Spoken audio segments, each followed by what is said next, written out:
Hello, friends. This is Dave Hurwitz, executive editor at ClassicsToday.com, here with random reviews from the Overflow room. Oh, yes. And we're continuing doing Haydn symphonies, not the Crusade. That's a different set of videos, which I urge you to please go and enjoy. No, this is just symphonies that are sitting around down here. Because I have them all upstairs too, probably in multiple versions. In fact, if you want to talk about multiple versions of Haydn symphonies, here we've got the George Szell early London symphonies, 92, 93, 94, 95, 96, and 97, with the Cleveland Orchestra, some of the greatest Haydn performances ever. I mean, ever. They're incredible.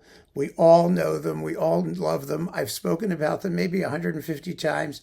I've got these recordings in every incarnation that you could ever have, and they will remain permanent and imperishable, honored members of my Haydn discography. They are absolutely beyond gloriously wonderful. So, yeah, I mean, what more is there to be said about them? I'm not going to do that. But, it's funny. Sony has this thing, this little, whatever this thing is, their little logo thing. And so I can always find Sony recordings. It's such a smart thing to do that. Why couldn't they be smarter when the way they handled their repertoire once they figured out how to stuff a recognizable insignia on it? I don't know. But there are more Sony things. And this one was with the Zells, and it's not a Szell. This actually is Esa-Pekka Salonen, believe it or not, with the Stockholm Chamber Orchestra doing The Bear, number 82, number 78, and 22, The Philosopher. And they're exciting performances. Salonen a wonderful conductor, and his Haydn, his Haydn is, I wouldn't call it period instrument-y, but it is somewhat emotionally cool, very well played, rhythmic, sharp, and it works. It works very well. So this was a nice disc, and I hung on to it. Of course, it's in the Salonen box, which of course is out of print because everything's out of print.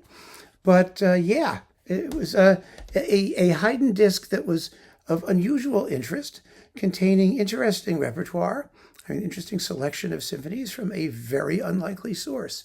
And I like Haydn from unlikely sources when it's good. Then we've got Franz Brüggen. Lots of Franz Brüggen. First, the Paris symphonies. A very fine, all of Brüggen's Haydn was terrific. And I've said this before. It's because he had personality. And Haydn's music has personality. And you can give it personality. And it holds up really well. What it doesn't hold up well under is anonymity. You have to understand where the music's going and what it wants to do, and you can highlight that. You can point things out. You can do stuff with it.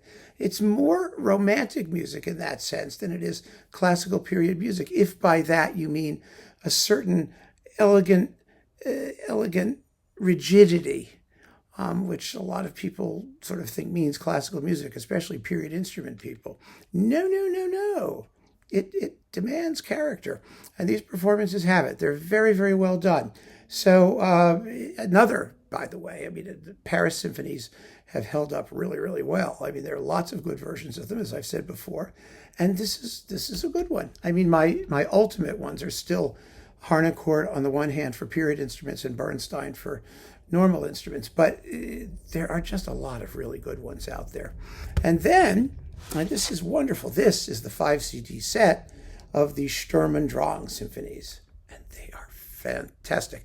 It's fully competitive with Trevor Pinnock's set of Sturm and Drang symphonies. Pinnock, I think, may be a little bit better recorded. Some of these sound a little dry. The performances are a little bit more furry. Maybe a little ragged, not in a bad way. They just seem to have a more spontaneity. Let's put it that way, which I think is the right word in this case. But they're really, really fine, and you get let's see. Well, here, this is what the Sturm and Drang symphonies are. I mean, this is the group of them, and it's 1, 2. Let's see. It's 4 times 4 is 16, right? Am I right with that? Yes. Plus 3. So there's 19 Sturm and Drang symphonies. That's what we usually go by. These are the symphonies from Haydn's middle period that were explorations in form, in expressive intensity, in harmony, all of these things where the form basically kind of exploded and took off. And Haydn did this in such a marvelous way. So you get numbers 47, 46, 26, which is the Lamentazione, or lamentation, 49, La Passione, 50, 43, which is Mercury, 58, 59, which is fire, 48, which is Maria Theresia, 44, which is Trauer, mourning, as in mourning, grief, mourning, 42, 51, 41, 39, 35, 52 in C minor, which may be the greatest of the bunch. You should hear it. Beethoven certainly knew it, as I've pointed out many times. 38, 65, and 45, the Farewell, which is the last one on the set, which is really appropriate. And now all of Brüggen's Haydn was boxed up and issued in a clump, in a box, for about like 5 minutes. And these were the previous incarnations before the other box set came out. Oh, why do they keep doing it? Why can't they just put it together and leave it alone and let people buy it? That would be too much to ask, wouldn't it? So keep on listening, friends. Thanks for joining me. Take care.